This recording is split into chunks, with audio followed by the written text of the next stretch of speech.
Here we have the function f maps x to 2x plus 1, with the domain x is the numbers 1, 2, 3 and 4. So this is the domain, and so into here we need to put the numbers 1, 2, 3 and 4. The function transforms these and sends them over to the range.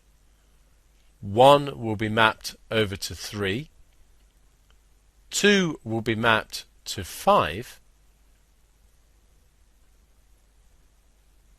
2 times 3 is 6, add 1 gives us 7, and 2 times 4 is 8, add 1 gives us 9.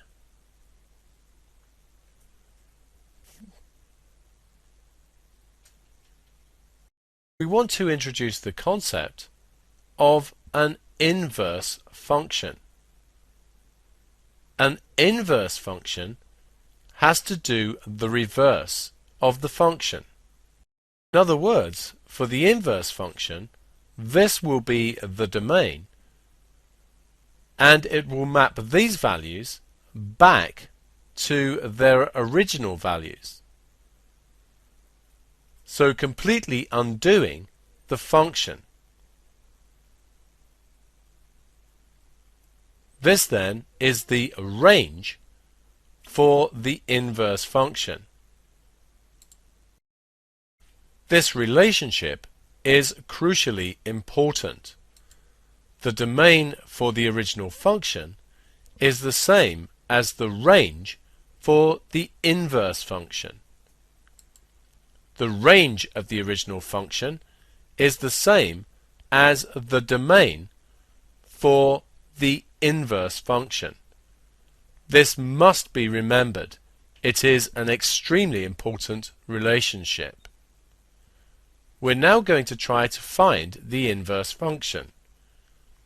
Our original function is 2x plus 1. We interchange x and y and get x is equal to 2y plus 1. We now rearrange this to make y the subject of the formula.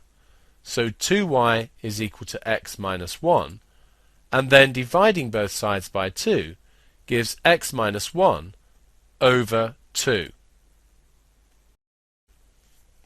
We can now state the inverse function. We call it f minus 1.